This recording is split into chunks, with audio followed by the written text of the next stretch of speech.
मैं राजीव कुमार सिंह, आप सबका अपना यूट्यूब चैनल मैथ्स मैजिक में स्वागत है। उम्मीद करते हैं आप लोग अच्छे होंगे और मन लगा के पढ़ रहे होंगे। आज जो है रेशियो एंड प्रोपोर्शन का कुछ महत्वपूर्ण क्वेश्चन लेकर आए हैं, जिसका पहला क्वेश्चन ये रहा कि ए, बी और सी में 3000 रुपया इस प्रकार वितरित किए जाते हैं कि ए को बी और सी दोनों को मिलाकर प्राप्त राशि का 1/3 हिस्सा मिलता है और बी को ए और सी दोनों को मिलाकर प्राप्त राशि का 2/3 हिस्सा मिलता है। सी को कितना हिस्सा मिलेगा? देखिए, यहां पर कहा गया कि ए को बी और सी को जितना राशि मिलेगा उसका 1/3 मिलेगा। तो अगर इसको 3 मिला तो 3 का 1/3 कितना? 1 हो जाएगा। 3 का 1/3 1 हो जाएगा। अब फिर वही बात कहा कि बी को ए और सी का 2/3 मिलता है, यानी बी को ए और सी को जितना मिलेगा उसका 2/3 मिलेगा। तो अगर जो है इसको 3 मिला तो 3 का 2/3 कितना हो जाएगा? था 2 हो जाएगा। अब यहां पर आप देखिए कि एक ही धन को तीनों में बांटा जाता है, धन बराबर होना चाहिए। तो यहाँ ए का 3 कुल धन कितना अनुपात में है? तो 4। लेकिन यहाँ पर 2 और 3 कितना है? तो 5 है। तो एक धन था तो धन बराबर होना चाहिए, लेकिन बराबर हुआ नहीं हुआ। तो इसको हम सर एलसीएम लेकर बराबर करेंगे। तो 4 5 का एलसीएम जो होता है वह 20 होता है। इसको 20 लाने के लिए 4 से गुना करना पड़ेगा। तो इधर 4 से तो इधर भी 4 से, और इसमें 5 से गुना करना पड़ेगा। तो इसके अनुपातिक मान में भी हम सब 5 से गुना करेंगे। अब देखिए यहाँ पर ए का हिस्सा 1 गुना 5 कितना होगा? अनुपात में 5। बी का हिस्सा होगा 2 चौका 8 और ए बी सी तीनों का कुल हिस्सा मिलाकर था 5 चौका 20। यहां से बोलिए या यहां से बोलिए। तो यहां से आप देखे होंगे कि ए का हिस्सा हमको आया था 5, बी का हिस्सा हमको आया था 8 और सी का हिस्सा लाना था। तो टोटल 20 था। 20 में से ए और बी वाला हिस्सा घटा देंगे, तब 20 में से 5 भी घटेगा और 8 भी घटेगा, तो 13 घटेगा। तब 20 में से 13 गया तो 7, यानी सी का हिस्सा कितना होगा? तो अनुपात में 7। सी का हिस्सा कितना होगा? अनुपात में 7। अब देखिए, धन था कितना? 3000। धन था 3000। अब अनुपात में योग कितना है? तो यह 5 और 8 13 और 7 20। तो यहां से हम सब कह सकते थे कि यह अनुपात में कुल धन कितना था? तो 20 था। तो अनुपात में 20, लेकिन वह 3000 था। तो 1 का मान कितना होता? तो 150। 1 का मान कितना होता? तो 150, क्योंकि इससे 20 से 3000 करे तो 150 बार में। हमसे पूछा था सी को कितना हिस्सा मिलेगा? तो सी को अनुपात में 7 हिस्सा मिला है। तो 7 गुना 150 बराबर 1050 हो जाएगा। यानी सी को कुल धन कितना मिला था? तो 1050 रुपया। यही आपका जवाब हो गया। अगर बी का पूछता तो हम अनुपात 8 का मान निकालते, ए का पूछा जाता तो अनुपात 5 का मान निकालते। तो यह जो है आपका जवाब ऑप्शन नंबर डी हो गया। हाँ, जिनको समझना है फिर से समझ सकते थे कि ए बी सी के बीच 3000 रुपया धन बांटा गया। तो धन बांटा गया। अब ए कहा कि बी और सी दोनों को मिलकर प्राप्त राशि का 1/3। तो बी और सी को जितना मिलेगा उसका 1/3 ए को मिलेगा। तब बी और सी को 3 मान लिए, तो 3 का 1/3 1, यानी ए अनुपात बी प्लस सी में क्या होगा? 1 अनुपात 3 का होगा। तो अनुपात में कुल धन हुआ 1 का 3 4। फिर कहा कि उसी धन को बी को जो मिलेगा ए और सी का 2/3 था। ए और सी अगर 3 था, 3 का 2/3 कितना था? 2। तो अब जो है बी अनुपात ए प्लस सी 2 अनुपात 3, तो अनुपात में कुल धन 5। तो यहाँ धन 4 आया, यहाँ 5 आया, लेकिन एक ही धन था। तो इस दोनों को एक ही धन का मतलब कि दोनों को बराबर करना होगा। तो यहाँ 4 था, यहाँ 5 था, बराबर नहीं था। हम सब एलसीएम लिए तो 4 5 का एलसीएम 20 आया। इसका मतलब कि कुल धन को 20 बनाना होगा। तो इसमें हम सब 5 से गुना किए, तो इसका अनुपातिक मान में भी 5 से गुना करते। इसमें 4 से गुना किए तो इनके अनुपातिक मान में भी 4 से गुना किए। तो अब ए का हिस्सा हुआ 5, बी का हिस्सा हुआ 4 दूना 8 और टोटल हिस्सा था 20। तो 20 था तो 20 में से ए का हिस्सा 5 भी घटा, बी का हिस्सा 8 भी घट जाएगा, तो सी का हिस्सा आएगा 7, क्योंकि 20 - 5 - 8 बराबर 7 आएगा, यानी सी का हिस्सा 7। अब जो है अनुपात में कुल धन था 5 चौका 20, लेकिन रुपया था टोटल 3000 था। एक का मान कितना था 150, तो सी का हिस्सा पूछा था, तो अनुपात 7 का मान कितना था 7 × 150 यानी 1050 जवाब हो गया, वही ऑप्शन नंबर डी में था। चलिए अगला क्वेश्चन है 56,250 रुपया को ए, बी एवं सी में बांटना है, ताकि ए को बी एवं सी की कुल राशि का आधा मिले और बी को ए एवं सी के मिली कुल राशि का चौथाई भाग मिले। बताए कि ए का हिस्सा बी के हिस्से से कितना अधिक, यही पूछा गया है। तो देखिए कहा क्या कि ए को जो मिलेगा वह बी एवं सी का आधा था, इसको 2 तो 2 का आधा 1, यह अनुपात हो जाएगा।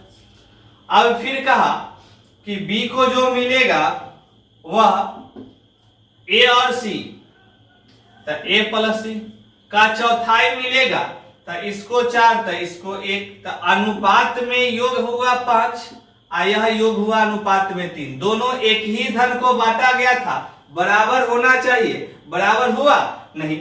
जब भी बराबर नहीं होता है तो एलसीएम लेकर हम धन को बराबर करेंगे, तो 3 5 का एलसीएम 15, तो इसमें 5 से गुना करेंगे तब 15 होगा, तो इसके अनुपातिक मान में भी हम सब 5 से गुना करेंगे। इसमें 3 से गुना करेंगे तो इसके अनुपातिक मान में भी 3 से हम सब गुना करेंगे।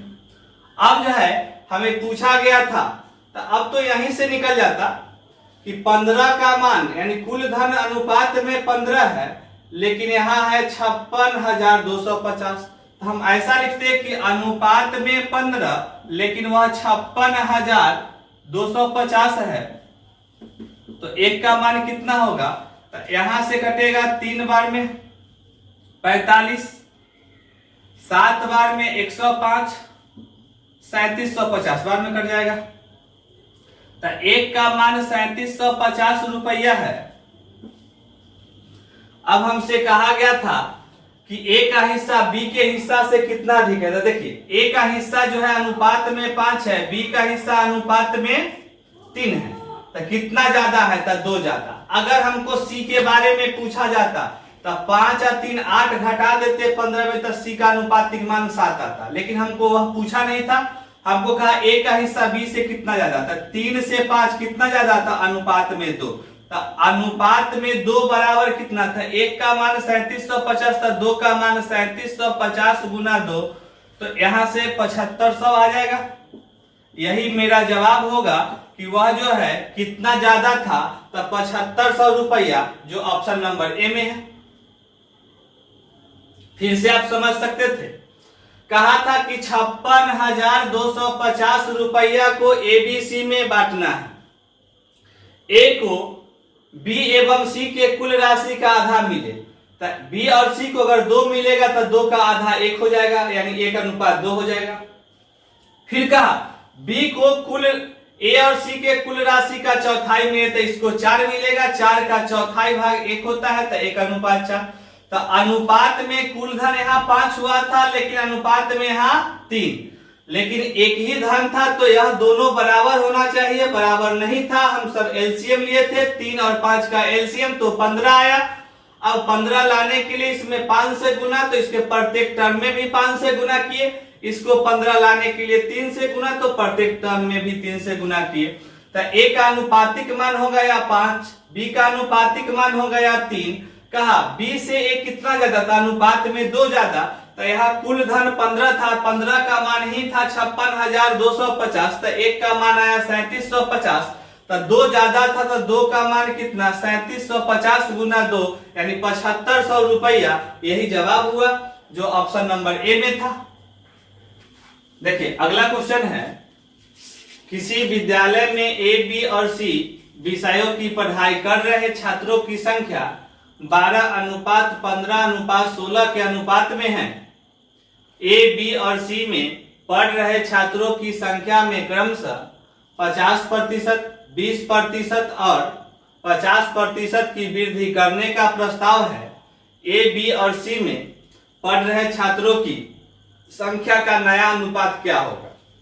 देखिए, पहले से ए बी सी में कुछ अनुपात दिया गया है जो 12 अनुपात 15 अनुपात और 16 के अनुपात में 12 अनुपात 15 अनुपात 16 कहा गया कि ए में 50% का वृद्धि करना है।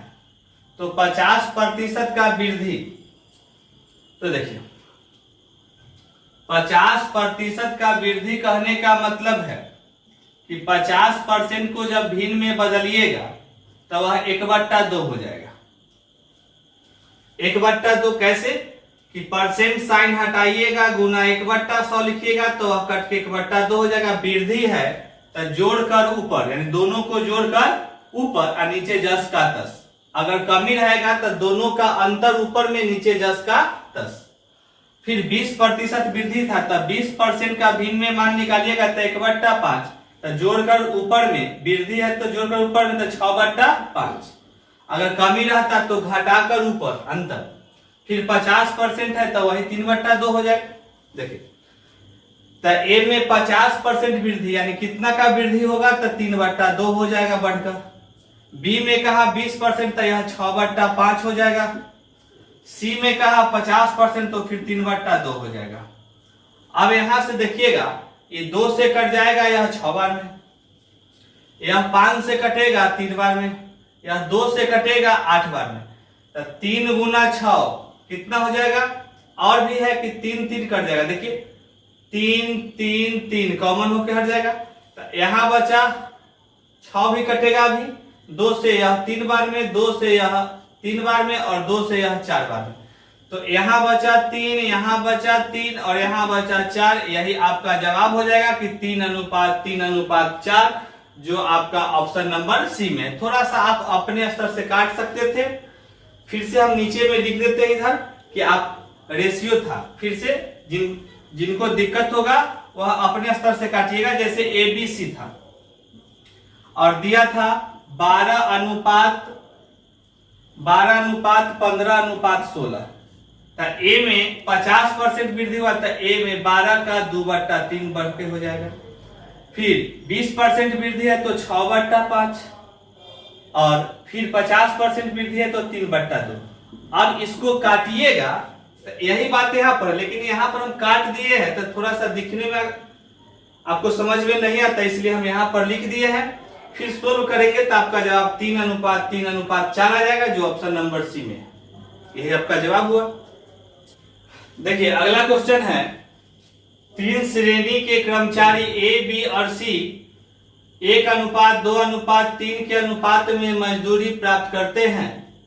यदि वे क्रमशः 5%, 10% एवं 15% की वेतन वृद्धि प्राप्त करते हैं, उनकी मजदूरियों का नया अनुपात क्या होगा। देखिए एबीसी में अनुपात दिया है, ए, बी और सी में 1:2:3 का अनुपात दिया गया है।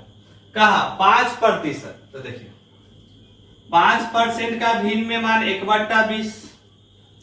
अब कहा कि वृद्धि है तो दोनों को जोड़कर ऊपर में लिखते हैं, तब 20 आएगा 21/20। 10% वृद्धि है तो 10% का भिन्न में मान 1/10। वृद्धि है तो दोनों को जोड़कर ऊपर में और नीचे 10 का 10 11/10। और 15% का भिन्न में मान 3/20 होगा। तो अब वृद्धि है तो जोड़कर 23/20 हो जाएगा। हाँ, अगर जिनको यह सब निकालने में दिक्कत होगा तो परसेंट साइन हटाइएगा और गुना 1/100 लिख दीजिएगा। फिर जब काटिएगा तो यह सब भाग आपको आ जाएगा। अब कहा कि ए में 5% का वृद्धि, यानी ए जो है 21/20 वृद्धि होके होगा। बी जो है अपने आप में 11/10 का वृद्धि हो जाएगा। और सी जो है वह 23/20 का वृद्धि हो जाएगा। अब देखिए इसके बट्टा में 20, इसका 10, इसका 20, तो एलसीएम कितना, तो 20। एलसीएम कितना, तो 20। 20 से 20 में भागा 1 गुना 21 तो 21 हो गया। 10 से भागा 20 में दीजिएगा 2 आएगा और 22 यहाँ पर है तो 22 दूना कितना हो जाएगा, तो 44 हो जाएगा। 20 से 20 में 1 तो 1 से आप जो है 23 गुना 3 तो 69 में 1 से कीजिएगा तो 69 हो जाएगा। यही आपका रेशियो हो गया कि 21:44:69। यह आपका जवाब हो गया। और वीडियो आप सबको कैसा लगा वह कमेंट में जरूर बताइएगा और अपने दोस्तों में भी शेयर कीजिएगा। और जो अभी तक भी सब्सक्राइब नहीं किए होंगे वह सब्सक्राइब भी कर लेंगे। और फिर अगले वीडियो में फिर नए क्वेश्चन लेके आपके सामने आएंगे। तब तक के लिए धन्यवाद।